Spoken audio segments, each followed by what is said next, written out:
Copyright laws can be a stressful topic. It is easy to associate the same ideas of plagiarism and copyright infringement to the wrong situations. Unfortunately, many educators are unfamiliar with fair use and copyright laws. This causes them to either underutilize media in the classroom or use it incorrectly. The internet has made it possible to share ideas, concepts, and creations that wasn't possible in the past. As educators, it is likely that you will use other people's materials in the classroom. The goal today is to make sure you know how to use them correctly. This should remove any fear from using media to maximize your classroom presence. Our classrooms have changed considerably in recent years, and in 21st century learning, using copyrighted materials should be commonplace. Many districts have converted to one-to-one classrooms where assignments are created digitally using cloud-based software like Google Apps for Education. Our students have changed too. Now, when they are at home, they are remixing media and creating content that they upload online and share with others. It is our responsibility as their teachers to educate them on how to do this accurately, appropriately, and safely. The first goal I have is to dispel major misconceptions when it comes to copyright laws and fair use laws for educators. Fair use is an exemption to copyright law that allows copyrighted material to be used for educational purposes legally and for free. Fair use also allows copyrighted material to be used generally for the spreading of knowledge, criticism, and commentary. Section 107 of the Fair Use Doctrine of the Copyright Law of 1976 states, "Fair use of a copyrighted work is not an infringement of copyright." This includes reproduction in copies for the purpose of teaching, even multiple copies for classroom use. The idea is that the educational worth is greater than the profit a company would argue they lost. Online networking for teachers has become very popular through learning management systems and social media. Sharing is a wonderful thing, but teachers should be aware that these educational uses under fair use doctrine do not cover any scenarios when they could be paid for their lesson materials using copyrighted materials. That does not mean that copyrighted materials cannot be a part of another material that a teacher then sells. This is covered under the transformative use section of Fair Use Doctrine and the Copyright Act of 1976. This, however, is not the intention of this video. Instead, we're going to focus on using media in the classroom. In Copyright Clarity, Renee Hobbs describes 3 types of trends for how teachers understand copyright law and the behaviors associated with it.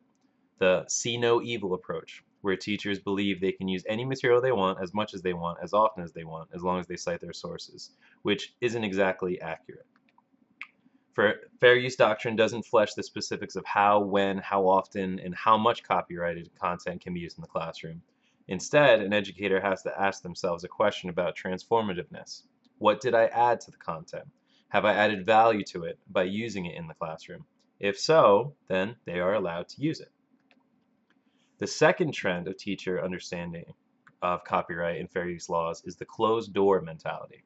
The belief is that any student work created in the classroom that contains copyrighted materials can never be shared publicly. The problem here is that this belief limits the potential for new ideas to spread and opportunities for student work to be celebrated. The third and final trend of educator understanding of copyright laws is hyper-compliant teachers. These educators force their students to comply to stricter rules and regulations than those that actually exist. The problem caused by this belief is an unnecessarily strict learning and creative environment that limits the educational potential for students.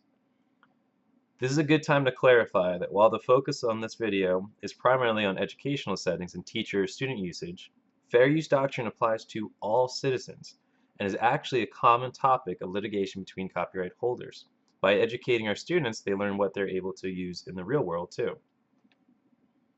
To better understand how fair use doctrine and copyright laws affect the classroom, here are a few examples.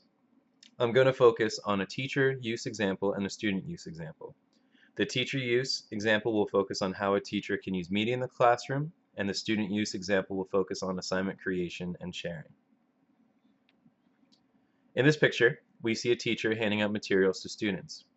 What you don't see is on these handouts there's copyrighted material.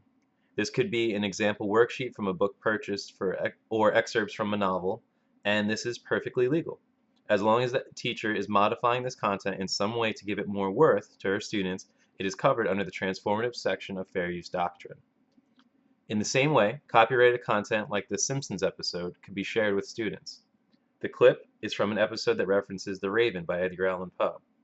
The idea is that by using it for educational means, the students are learning more with this enhanced lesson. The teacher could find this episode on YouTube and share it, record it herself, or show the entirety of the episode. Now let's say that students were given a similar assignment. They were given the task of choosing any of their favorite shows and retelling a famous story using images and clips from that show. To accomplish this, they're going to have to use copyrighted materials. This would give students a huge catalog of copyrighted materials to choose from, all of which would be covered under fair use doctrine. By giving them the freedom to use, modify, and share these materials, we are opening our classroom to the limitless content of the internet. These are 21st century skills when they come to the portions of editing the content that may be requirements for jobs for them in the future. Rather than limiting your classroom, ensure your students get the maximum potential to learn in a creative environment by using copyrighted content correctly in your classroom. This will provide diverse learners with ways to explore different creative outputs and prepare them for a technology-enriched workplace. Hopefully this video was helpful and eased some apprehension you may have about using copyrighted materials in the classroom.